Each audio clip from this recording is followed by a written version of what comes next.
Hey friends, it's Joel Richardson, and this is The Underground.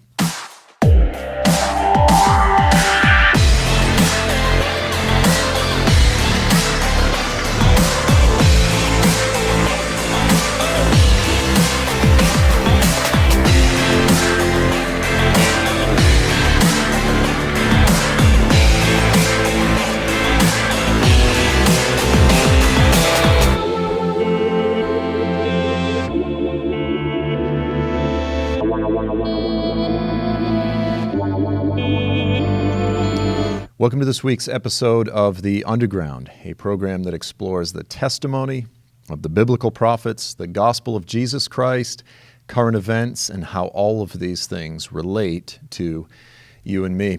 Now, in this week's episode, I wanted to just take a few minutes for an exhortation. I want to just share a few things, be very frank, sort of from my heart.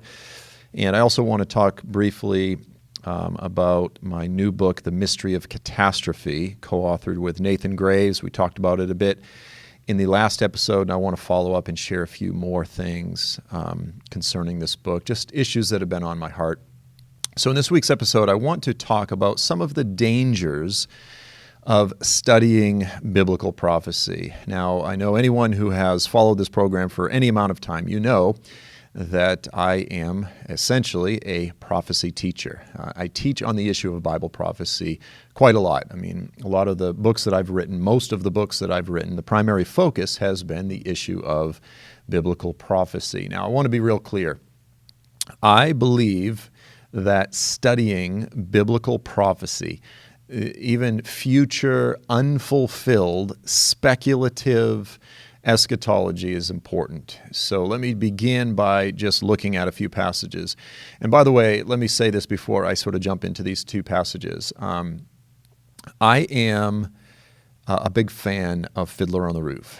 I love Tevye. I mean, this is sort of one of my all-time favorite movies. And I love the scene. I mean, there's actually, I believe, a few scenes in the movie where, you know, he's always talking to God, and he says, you know, on one hand, he's talking about his potential future son-in-law for his daughter. He says, on one hand, and, then he kind of says, but on the other hand, and, but then again on the other hand, and, this sort of thing. And, I think sometimes as a teacher, people are looking for somebody with just a solid answer, a solid stance, and I can't help it. I find myself frequently sort of relating to Tevye. I look at a particular subject, even a subject taught in the Scriptures, and I go, well, people go, well, what is the answer to this? I go, well, on one hand, the Scriptures say this.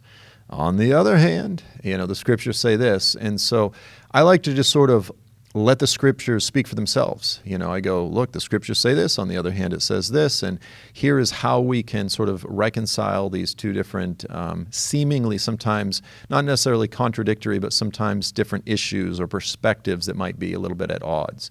So first of all, let me begin just by saying that I believe studying biblical prophecy is important. So I want to begin by looking at Matthew 16, verses 1 through 3. And it says, and the Pharisees and the Sadducees came to test him, to test Jesus, and they asked him to show them a sign from heaven, and then he answered them. He goes, listen, guys, when it is evening, you say, it will be fair weather, for the sky is red. Verse 3, and in the morning, it will be stormy today, for the sky is red and threatening. And then he essentially rebukes them. Again, Jesus rebukes the scribes and the Pharisees. And then he says this. He goes, you guys know how to interpret the appearance of the sky. You know how to interpret the signs of the sky, the natural signs. He goes, you know how to interpret those. And he says, but you cannot interpret the signs of the times. So here is my takeaway from this, is you'll often hear critics of those who do study biblical prophecy. I know one of my teachers, Dr. Sam Storms, in his book Kingdom Come, he sort of throws out a few jabs at those who try to read the Bible, as he says, with the newspaper in one hand and the Bible in the other. And he says that's, obviously a wrong way to read the Scriptures. Now, the idea there, the sentiment, the idea expressed is that the events prophesied in the Scriptures don't relate to the world out there. And yet, at least in Jesus' day, okay, now we could argue and say, well, it was relevant in Jesus' day, but not in our day. But in Jesus' day, he rebuked the scribes and the Pharisees because they were able to interpret the signs in the sky, the natural signs, but they were not able to make a connection between the words of the biblical prophets and the newspaper. Now, again, I know there was no newspaper back in Jesus' day, but in other words, the events that were unfolding around them in the external world, they were not able to put two and two together and piece those signs that were taking place in the geopolitical world, in the religious world, in the world around them. They were not able to make the connection. Now, I would argue that the two primary times in human history when we will be able to connect the signs unfolding in the earth, the signs in the daily news, if you will, the evening news, not just the signs in the evening sky, but the signs in the evening news, is primarily during the first coming of Jesus while he was here on the earth during the first time, as well as the period leading up to his return, okay? And so if we believe that we are in that final period, which I do, I believe that discerning, careful, watchful students of the Scriptures, we're listening to the Holy Spirit, paying attention to the world, we will have the ability to make a connection between events unfolding among the nations in the earth and the words of the biblical prophets. In fact, Jesus rebuked the scribes and the Pharisees for not being able to do that. Now, I want to be clear. Let's say you lived in the 1400s. There may not be any significant major geopolitical signs that you could look to and relate to the words of the prophets. There are all sorts of general things that are unfolding at any time in history, the increase of lack of religion and devotion to God, or, immorality and all these kind of things. But these are just general things that continue throughout history. But in terms of specific signs that are fulfilling the words of the prophets leading up to and pointing to the return of Jesus, I don't believe that, at any time in history we could do that. If we are living in the last days, then we are people who should be able to do that. Now, you go, do you have any evidence that before the return of Jesus we should be able to do that? Well, yes, because again, in Matthew 24, we have another exhortation of Jesus, a parable that he gave us, I think, that points to the fact that we should, if we are in that final generation, or even the generation leading up to the final generation, but if we are living in that period leading up to the return of Jesus, then we should be among those who are able to understand the events unfolding in the earth and relate them and discern that those are signs indeed of the time. So in Matthew 24, beginning in verse 32, Jesus tells the lesson. He says, learn the lesson of the fig tree. He says, from the fig tree, learn its lesson. I like the translation that says, now learn the lesson of the fig tree. As soon as its branch becomes tender and it puts out its leaves, you know that summer is near. So also, when you see all these things, and all these things are everything that he just laid out in Matthew 24, all of these things, then you know that he is near at the very gates, at the very door. He is about to return. Truly I say to you, this generation will not pass away until all these things take place. Heaven and earth will pass away, but my words will not pass away. So here Jesus specifically tells us, he goes, look, you guys know how to interpret the stages of a plant. When its leaves come out and it's tender, that means that it's pointing to the fact that it is spring. You know what time it is. Likewise, he goes, just pay attention to everything that I just explained in the Olivet Discourse, Matthew 24, Luke 21, Mark 13. And he says, when you see all of these things, then you know that I am right at the door, that I am about to return. So there's another important passage. So on one hand, we are called to discern and understand the signs of the times. Okay, so I understand that. On the other hand, there's another very important parable that I want to look at, and this one is in Matthew chapter 7. And this is, I guess it's a parable. It's really just a lesson. The parable of the wise and foolish builders. So in verse 24, again, Matthew 7, verse 24, Jesus said this. He said, everyone who hears these words of mine and does them.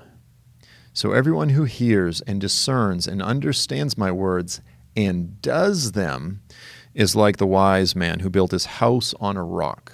Okay, so he understands what should be done. He has the knowledge, and then he rightly applies it. He's a wise man. He builds his house on a solid foundation.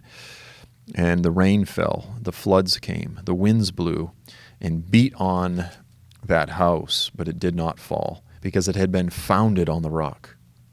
And then he says, and everyone, verse 26, who hears these words of mine and does not do them, he is like the foolish man who built his house on the sand.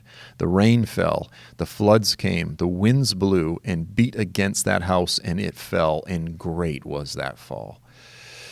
So on one hand, studying biblical prophecy, discerning the signs of the times is important. On the other hand, if we are not applying that information rightly, if we are not making a conscious, deliberate effort to understand and then rightly apply that information, then Jesus says we are fools. We are foolish. And so as important as I believe it is to study the signs, the events, the prophecies that lead up to the return of Jesus, as important as I believe that is, I also have been painfully aware over the years that if I as a teacher am not deliberately making an effort to try to disciple, if you will, my listeners into a lifestyle of rightly applying that information, then I am failing as a teacher. And this is terrifying. I mean, the scriptures actually say, not many of you should presume to be teachers, because knowing this, that teachers will incur a more harsh judgment. I mean, this is an absolutely terrifying reality. The fact is, I always joke, I go, guys, I need a more lenient judgment. I don't need to take on a more harsh judgment. Let's show of hands, who wants to be judged more harshly? Oh, me. No one wants to put themselves in a position whereby they will be judged in a way more harshly than others. Then you go, well, what in the world are you doing? Again, unless I believed that this is an incredibly important ministry, I wouldn't step into this role. And so it's so essential that as a prophecy teacher, that I am encouraging those of you that are listening, anytime that you're tuning into the Underground or hearing me preach or reading any of my books, if I'm not encouraging you to rightly apply the things that we're teaching, then I am fundamentally failing as a teacher. Now listen, the mystery of catastrophe. In the book, Nathan Graves and I, we make a very conscious effort. In fact, my part of the book, the way the book is laid out is Nathan writes the first few chapters. He sort of does the opening of the book, and then the heart of the book, I actually work through what do the scriptures say is coming. And so the book does have what do the scriptures say with regard to the end times. What is coming? What should we expect to see in the future? It has that. In fact, I'm really just doing a lot of what I've done in the past. And then Nathan finishes out the book. However, the heart of the book, the spirit of the book, the primary effort of this book was to say, guys, it's not good enough for us to gain knowledge and understanding. It's not good enough to simply discern and know the future if we are not making conscious efforts to take that information and interpret it in a gospel-centered, Great Commission-focused, Jesus-centered way. And so for that reason, and I've said this on a few of the different interviews that I've done, I really believe that this may be the most important book that I've written. Now, again, that's hard to say, because sometimes I'll say, I think When a Jew Rules the World was probably the most important because of the information that I'm covering. But again, even that, it's great teaching, it's critical information, but it's knowledge. And I guess you could say When a Jew Rules the World does have some practical, applicational, actionable, bullet points throughout the book. What should we do with this information? It certainly does. And I try to always end my book with a lot of application, but that is really the primary focus of this book. And so for that reason, I really believe that the mystery of catastrophe is one of the most important prophetic words for this hour. Now, that said, in writing it, Nathan, this is his first book, and he said, well, Joel, what do you think? Do you think this book will do well? And I said, no, it won't do that well, not nearly as well as my other books. And he said, well, why is that? And I said, well, it's very simple. When you write books on biblical prophecy, Mystery, Babylon, Mideast Beast, and this sort of thing, a lot of people will get those books. A lot of people are hungry for knowledge. They're hungry for understanding.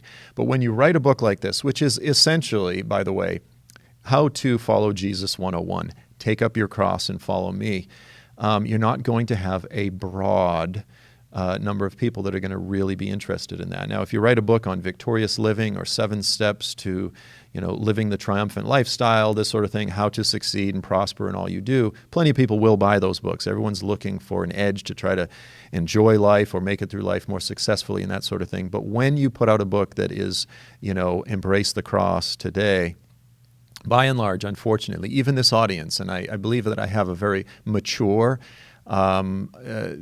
really rooted audience, but even this audience, oftentimes people just simply, we all have a very natural tendency to avoid the cross. It's as natural of a thing, it's like a rule. And so I've never expected this book to really sort of make the broad impact that some of my other previous works have. However, what I comforted Nathan with is I said, we don't really care if we reach nearly as many people. The people that we do reach are the people that will be hungry for truth, who legitimately want to go deep, who understand the parable of the wise and foolish builders, that as we approach the last days, as natural and man-made disasters increase and spread throughout the earth, the closer that we get to the return of Jesus, the more that these things increase. Those who see these things, and like the wise builder, ask the Lord and peer into and turn their heart toward understanding how they should act. Those are the wise builders. Those who simply want to discern all mysteries, to understand all the secrets of Daniel, to unlock the secrets of the end times, but not actually do anything about it. And I mean more than just building themselves a bunker, more than just trying to survive, more than just trying to save their lives. Those are the foolish builders. And unfortunately, in the world of biblical prophecy, there's actually a lot of that. And I just want to say, far be it from me to ever do that. I want to be someone who encourages my listeners to be Bereans, to hear and to study these things. I want to lay out my case, and as I do so, always qualify it by saying, this is my opinion, this is how I see it. God knows best. We just want to be those that peer into the Scriptures and say, Lord, how should we respond? What should we be doing? And so if you haven't got a copy of this book, by the way, you can get a signed copy on my website through joelstrumpet.com. You can also just get it immediately through Amazon, and you can also get the Kindle version on Amazon as well. And let me just say this before I wrap it up. My next book, Mount Sinai in Arabia, The True Location Revealed, is also now available on Kindle. You can go on Amazon and get that. Again, you can go to my website and get the 9-class DVD or flash drive for that. Now, what that book is, let me just say this and then we'll end it here, is that this is my effort to lay out the primary historical, traditional, biblical, geographical, archaeological reasons, any of these different things as to why Jebel al-Lawz in northwest Saudi Arabia is indeed the real Mount Sinai. This is not the book in which I am laying out the story of the return of Jesus. That book, which will be called Sinai to Zion, that will actually be coming out probably, I'm just going to say right now, probably in May. The soft cover of Mount Sinai in Arabia will be out in January, maybe February, maybe December, but January, probably toward the middle of January 2019. And then again, Sinai to Zion, the subtitle of which is The Untold Story of the Triumphant Return of Jesus. That will be out probably in May. And guys, I want you to get both books because Mount Sinai in Arabia and then Sinai to Zion, they're intended to sort of go together, but I wanted them to be separate because maybe someone disagrees with me regarding the location of Mount Sinai. I don't want that to affect the other stuff, the biblical exegesis, because that stuff about the return of Jesus to me is just too important.